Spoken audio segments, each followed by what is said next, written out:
Welcome beta to the part 2 video of chapter number 4 class 10 democratic politics, that is gender, religion and caste. So the second topic is women political representation. तो बेटा इससे पहले एक दो line रह गई थी, वो देख लेते हैं एक बार. So it shows that the ratio has fallen between, बेटा ये पुराना ratio 1850 to 800 in some place, और कुछ जगह पे 800 से नीचे भी बेटा ये सेक्स रेशियो कई बार जा चुका है. देखिए देयर आर रिपोर्ट्स. इसके अलावा बात करते हैं जो हमने 4 पॉइंट पढ़े थे लास्ट टॉपिक में, उनके अलावा there are report of various kind of harassment, exploitation and violence against women. तो हमारी सोसाइटी में कई ऐसी बेटा रिपोर्ट्स आती हैं जिसमें फीमेल का हैरेसमेंट होता है, शोषण होता है उनको एक्सप्लॉइट किया जाता है, इनके साथ वायलेंस होती है. Urban areas have become particularly unsafe for women. और कुछ सिटी जो अर्बन है जैसे दिल्ली की बात करते हैं तो वो बड़ी स्केल पे वुमेन के लिए अनसेफ बनी हुई है. ठीक है.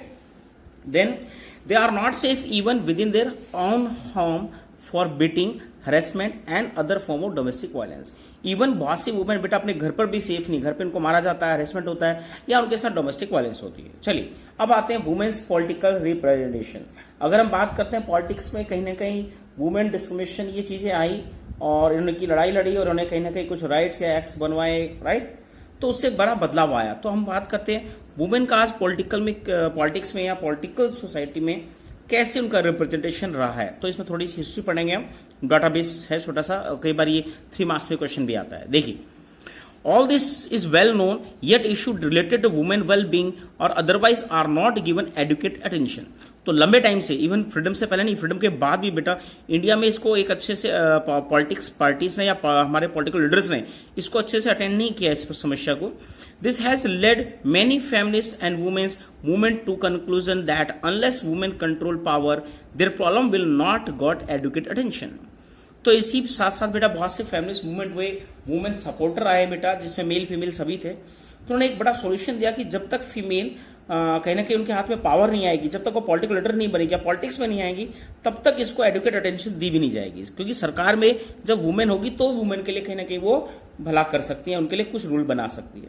One way to ensure this is to have more women as elected representative. तो सबसे अच्छा तरीका है कि इलेक्टेड रिप्रेजेंटेटिव जो है हमारे नेता, एमपी, एमएलए हैं, वो अधिकतर वुमेन होंगी तो ही वुमेन के लिए कहीं ना कहीं सुधार हो सकता है. देखिए अब यहां थोड़ा डाटा दिया बेटा. In India the proportion of women in legislator has been very low. तो लेजिस्लेटर मींस हमारी लेजिस्लेटिव बॉडी जो स्टेट असेंबली और हमारी लोकसभा, उसकी बात कर रहे हैं, इसमें काफी लो रहा है. For example the percentage of elected women member in Lok Sabha has crossed 10% of its total strength for the first time in 2009. अगर देखिए बड़ा अच्छा डाटा दिया है, ये लोकसभा की बात कर रहे हैं तो 2009 में हम बात करते हैं 10% से पहली बार बेटा ये क्रॉस कर पाया. तो देखिए इंडिया इतना बड़ा देश है बेटा, वर्ल्ड की बड़ी डेमोक्रेटिक कंट्रीज में से एक आता है. तो हमारे 50% जो पॉपुलेशन है वुमेन, ओनली उनका 10% रिप्रेजेंटेशन, 10% से अबाउ आने में लगभग हमें कितने साल लगे? 70 साल लगे. ठीक है. देश शेयर. अब बेटा देखिए ये डाटा है 2009 का है, इससे रिलेटेड और भी डाटा है, आपके राइट साइड में पेन से लिखें, अभी करा देता हूं साथ साथ. जो हमारी फर्स्ट लोकसभा थी बेटा 1957 तक चली थी, तो उसमें 4.4% वुमेन थी. कितनी थी? 4.4. इसके बाद 2009 का डाटा दिया है पीछे, इसमें 58 थी ये. ठीक है. कितनी थी? 58 आउट ऑफ 543 इलेक्शन हुए थे जिसमें 58 वुमेन थी. ठीक है. जो कहीं ना कहीं 11% था. 10 से अबव मींस 11% वुमेन थी. इसका 2014 के 14 के इलेक्शन हुए 2014, और यहाँ मोदी गवर्नमेंट आई, बीजेपी मेजोरिटी आई थी. 62 फर्स्ट टाइम डाटा आया बेटा, यहाँ 58 वुमेन थी लोकसभा में, अब 62 पहुंची. ये डाटा गया 11.23%, उससे थोड़ा इंप्रूव हुआ. और नेक्स्ट हम बात करते हैं जो अभी लास्ट ईयर इलेक्शन हुए 2019 लोकसभा, तो इसमें बेटा ये 11.2 बड़ी तेजी से और थोड़ा बढ़ा है, 14% हुआ है. और वुमेन जो सीट है वो 78 आउट ऑफ 300 थी, तो टोटल हमारी बीजेपी की सीट्स है, राइट. तो लगभग 78 वुमेन्स हैं. और 78 वुमेन कितनी है इलेक्शन में, कितने ने पास हुआ? 716 ने. ठीक है. ऐसा नहीं है वुमेन फाइट नहीं करती, वुमेन इलेक्शन से लड़ती हैं, खड़ी भी होती हैं, बट बहुत कम वुमेन बेटा एज ए रिप्रेजेंटेटिव हमारे पार्लियामेंट में पहुंच पाती. क्यों? लोग उनको वोट नहीं करते, उनको जिताते, उनको लीडर नहीं बनाते हैं. तो हमारी सोसाइटी अब भी कहने के मेल को प्रेफर करती है. ठीक है. तो फिर भी हम कहते हैं थोड़ा इंप्रूवमेंट हुआ है, बट बेटा वर्ल्ड कॉन्टेक्स्ट में बात करें तो बहुत पीछे है. ये डाटा दिया आपका, देखिए वापस आइए. तो ये तो लोकसभा का हो गया. इसके बाद देखते हैं this share is state assembly is less than. और स्टेट की बात करें तो वो और खराब डाटा है, वहां 5% से नीचे रहा हमेशा. In this respect India is among the bottom group in nation in the world. अब देखिए वर्ल्ड में डेमोक्रेसी सबसे बड़ी है, बट अगर फीमेल रिप्रेजेंटेशन की बात करें तो हम वर्ल्ड में सबसे नीचे देशों में आते हैं. India is behind the average of several developing countries. बहुत से डेवलप कंट्रीज से भी हम एवरेज में बहुत पीछे हैं of Africa and Latin America, जो सबसे पिछड़े एरियाज हैं. In the government cabinet are largely all male even when a woman become the chief minister of prime minister. ठीक है, तो कहीं ना कहीं हम बात करते हैं गवर्नमेंट में कैबिनेट जॉब की बात कर रहे हैं तो अधिकतर all male even a women become the chief minister and prime minister. तो कई बार सीएम पीएम हमारी एक्सीडेंटली बने भी हैं बेटा. इंदिरा गांधी है, प्रतिभा पाटिल है, कुछ फेमस और इस स्टेट में भी कई सीएम रहे हैं. बट फिर भी हम कहते हैं ऑल ओवर हम डाटा उठाए तो अधिकतर मेल ही आपको कैबिनेट में मिलेंगे या मेल ही सीएम या पीएम मिलेंगे. ठीक है, तो वर्ल्ड से हम डाटा कंपेयर करे थे तो एक छोटा सा टेबल दिया है, बार डायग्राम दिया है, फटाफट देखिए इसे. तो यहाँ इंडिया का डाटा दिया 10.8. ठीक है, जो अभी 8.3 है बेटा. सॉरी ये डाटा दिया है ईयर 2011 का, सॉरी, और इससे 2001 में 8.3 था, ये 2001 में. ठीक है, तो थोड़ा सा इंप्रूव है, बट हम वर्ल्ड एवरेज देख रहे हैं यहाँ 19.7, जो उससे वजह से बहुत पीछे है बेटा ये. ठीक है, 2006 में ये 16.8 था. ठीक है, वर्ल्ड का, और इंडिया का था 8.3. ये 2006 का, सॉरी एक का नहीं है, 2006 का डाटा है. तो 2006 में इंडिया में 8.3 था, 2011 में बढ़कर ये 10.8 हो गया. और वर्ल्ड एवरेज की बात करें तो 2006 में 16.8 था और ये बढ़ता 19.7. तो अभी भी बेटा बड़ा डिफरेंस है 9% का वर्ल्ड एवरेज से. अब आगे देखते हैं हमारे बराबर यहाँ जो पुअर कंट्री जो हमसे काफी आगे हैं. देखिए अरब स्टेट्स हैं जहां हम कहते हैं फीमेल रिप्रेजेंटेशन फिर भी वो हमसे काफी बेटर है. पैसिफिक जितने भी आइलैंड कंट्रीज है उनमें 12.4 है, वो भी बेटर है हमसे. एशिया में अदर कंट्रीज का 18.3 है, ये भी काफी बेटर और इवन वर्ल्ड के इक्वलेंट पहुंच गया है. फिर सब सारा अफ्रीका, देखिए हम सबसे बैकवर्ड कंट्रीज की बात कर रहे हैं तो वो भी वर्ल्ड एवरेज से काफी 20.4 है. यूरोप में डाटा 20.8 है, काफी ज्यादा अच्छा नहीं, फिर भी वर्ल्ड एवरेज से ऊपर है. अमेरिका की बात करें 22.6 है, वर्ल्ड की ये भी बड़ी डेमोक्रेसी है, फिर भी इंडिया से काफी बेटर कंडीशन है और वर्ल्ड एवरेज से काफी ऊपर है.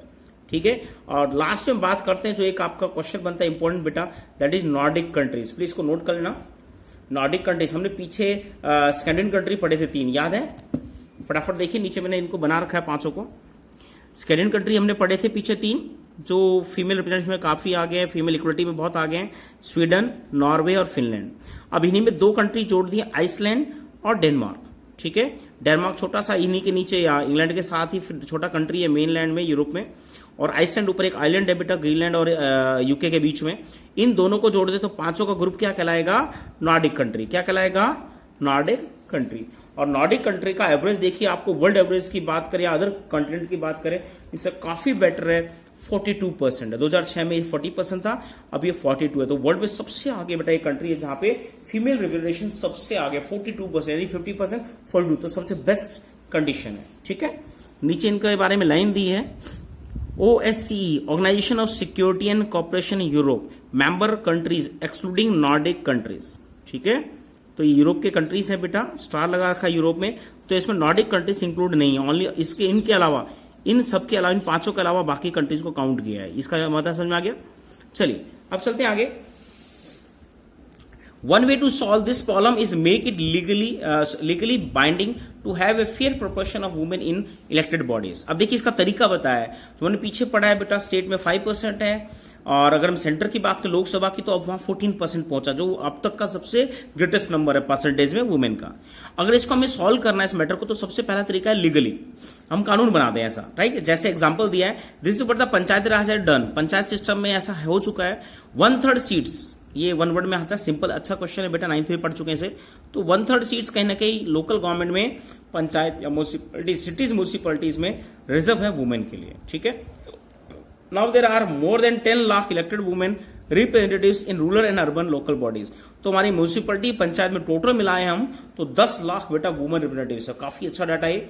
और ये अगर लॉ हमारा स्टेट इलेक्शंस में और सेंटर में लोकसभा इलेक्शन में हो जाए तो वहां भी फीमेल रिप्रेजेंटेटिव बढ़ जाएगा. ठीक है, women's organizations and activities have been demanding a similar reservation at least 1/3 of seat in Lok Sabha. यानी उनकी पॉपुलेशन 50%, फिर भी 1/3 रिजर्वेशन वो मांग रहे हैं लोकसभा स्टेट असेंबलीज में. ए बिल विद दिस प्रपोजल, ये मैं स्टार्टिंग में बात की थी, याद हो तो, ऐसा एक बिल आया था बेटा. बिल होता है जब एक्ट बनने से पहले बिल कहलाता है, राइट? लोकसभा में डिस्कस होता है, तो कभी ये बिल पास नहीं हुआ. A bill with this proposal has been pending before the parliament for more than a decade. तो जो 2-3 की बात है तो अब हम इसको 2 डिकेड से ज्यादा कह सकते हैं, ठीक है, 8 डिकेड नहीं, अब 2 डिकेड बोल सकते हैं। But there is no consensus, यानी सभी में सहमति नहीं बनी, no consensus over this among all the political parties, the bill has not been pass, कभी भी बिल पास नहीं हुआ।